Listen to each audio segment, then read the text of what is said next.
Grr, this song makes me so mad. This song is so awful, it makes Piece of me crap. want to hurt myself and others. Can't ever be easy.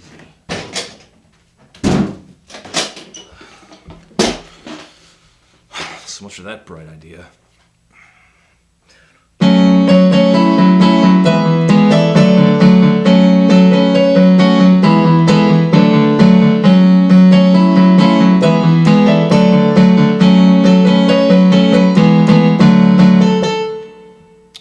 Say, ladies and gentlemen, do you know what I like to do after a long, hard week of talking smack about people more successful than me? I hit the club! Yeah, I go get my drink on, pop some bottles in the VIP lounge, Mac on, fly, honeys, I don't know. God, you should have seen me the last time I went out to the club. I was all like, party time! Yeah, the club couldn't even handle me! The club literally couldn't handle me because I did not, in fact, meet the dress code, so I was not allowed in. This is a true story. Okay, maybe clubbing just isn't my thing. Well, that doesn't mean I have anything against dance music or partying, but god damn pop music nowadays. The amount of club dance songs we have gotten in the past 2 years has been downright oppressive. I feel like I have to fight for my right to not party. But thankfully, I'm starting to think we might finally be moving on, especially considering earlier this year when artists like Adele and Lupe Fiasco and CeeLo Green all unexpectedly grabbed giant hits. I can see the way out. I see movement. I see progress, and it's not about the fact that those are all critically acclaimed artists. It's not even about whether or not I like them. It's something else. Anything else. And it doesn't feel like a fluke like Owl City or Lady Antebellum. Hell, even most of our bad music seems to be moving in a different direction. But even if I'm right, this trend is not dead yet. No, we're still getting clubbed over the head with songs about the club. Many of them. And just like any dying trend, the last people jumping on the bandwagon are usually the lamest. So, let's talk about LMFAO. When I step on the scene, y'all know me. Cause I walk with a limp like a old school pimp or a real OG. Yes, they're actually called LMFAO. One of those names that has to rank up there with Morningwood and I Rustled a Bear once as things that must have seemed funny at one point for like a minute. We need a name that's witty at first, but that seems less funny each time you hear it. I'm in Miami, bitch. LMFAO, you know it. Now, I've been aware for a while that these guys existed. They've been kind of floating underneath the top 40 for a while, but thankfully they never had that big crossover hit, which is good because all their songs are skin-crawlingly repulsive garbage. The ladies love us when we pour shots. They need an excuse to The fact that they got signed at all was pretty damn hard for me to explain until I found out this little fact.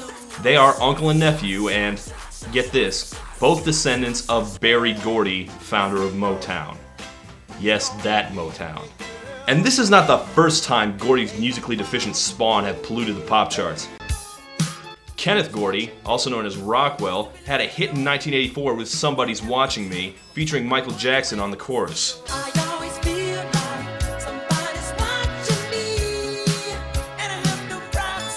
Whether you like this song or not, I think we can all agree that Rockwell himself is probably the least talented one-hit wonder of the entire decade. He couldn't rap, he couldn't sing.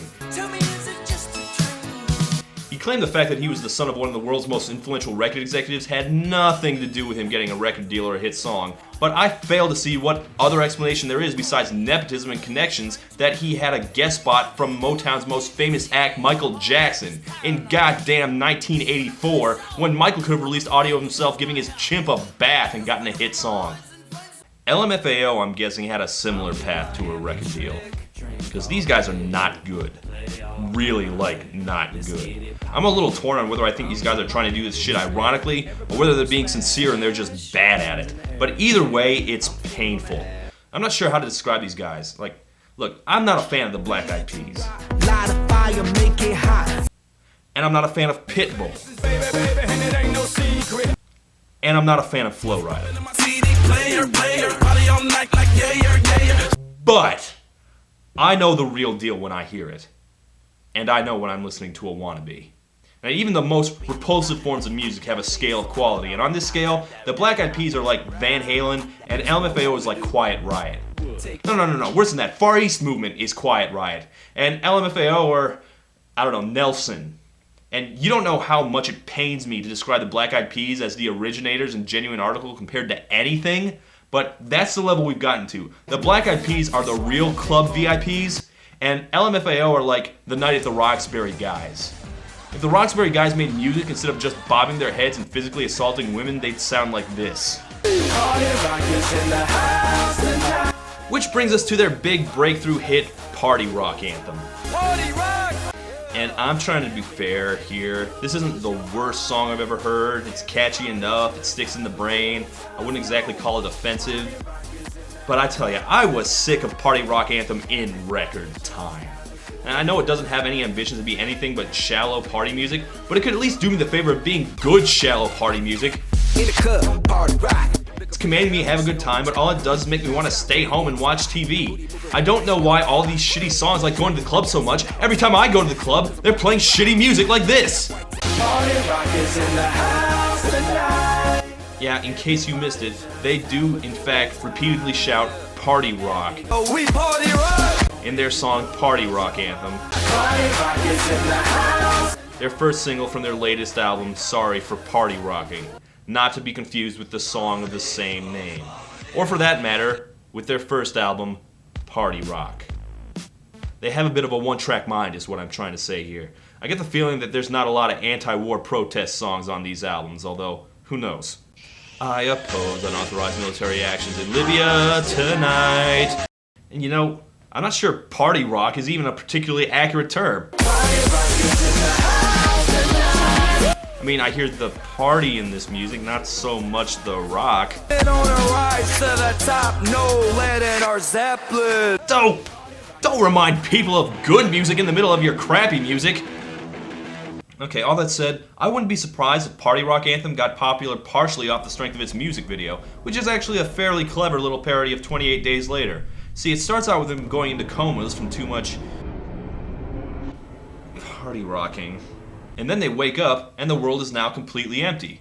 They see one guy dancing, but they don't get what's going on. What the hell is wrong with y'all? Y'all insane? Fortunately, they're tackled by a guy I'm pretty sure is supposed to be Lewis from Left 4 Dead, who lets them in on the deal. Ever since that song came out, every day they've been shuffling. He's on. Hey man, I ain't got time.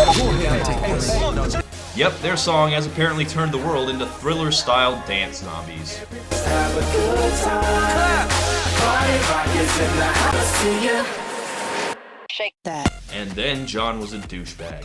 And so now LMFAO have to fake being one of the manic dancing douchebag zombies, lest the zombies overtake them, and they suffer the horrible fate of getting turned into dancing brainless buffoons in ridiculous outfits.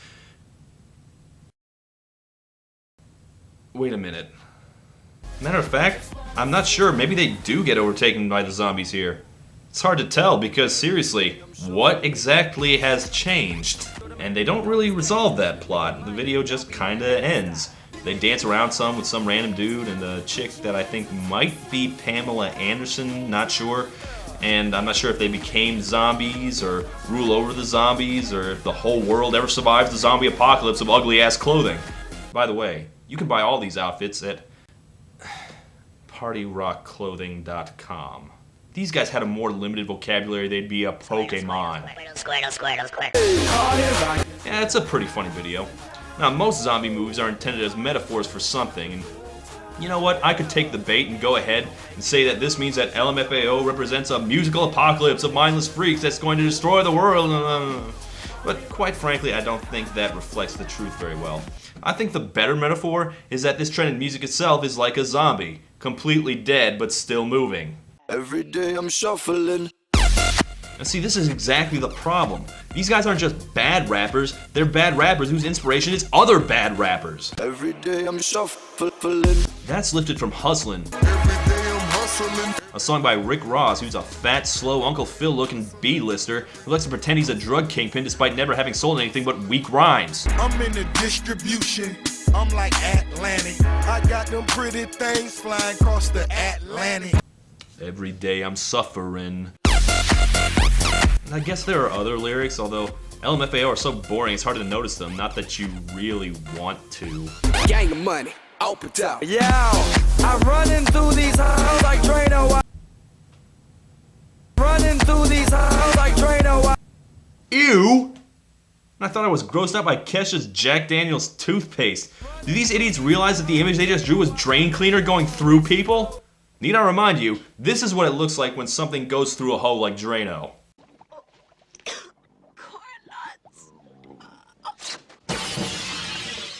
Then again, not an inaccurate metaphor if they're trying to say that they're painfully corrosive and irritating. Step up fast and be the first girl to make me throw this cash. But really, the problem isn't that the lyrics are bad, it's that they're so empty and thin. Just more pointless, boring-ass club lines. Let me guess, did they say to put your hands up just like every other hit song in the past year?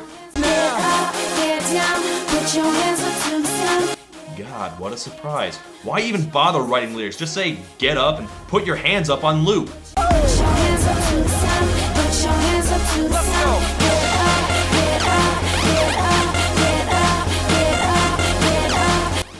I didn't mean that.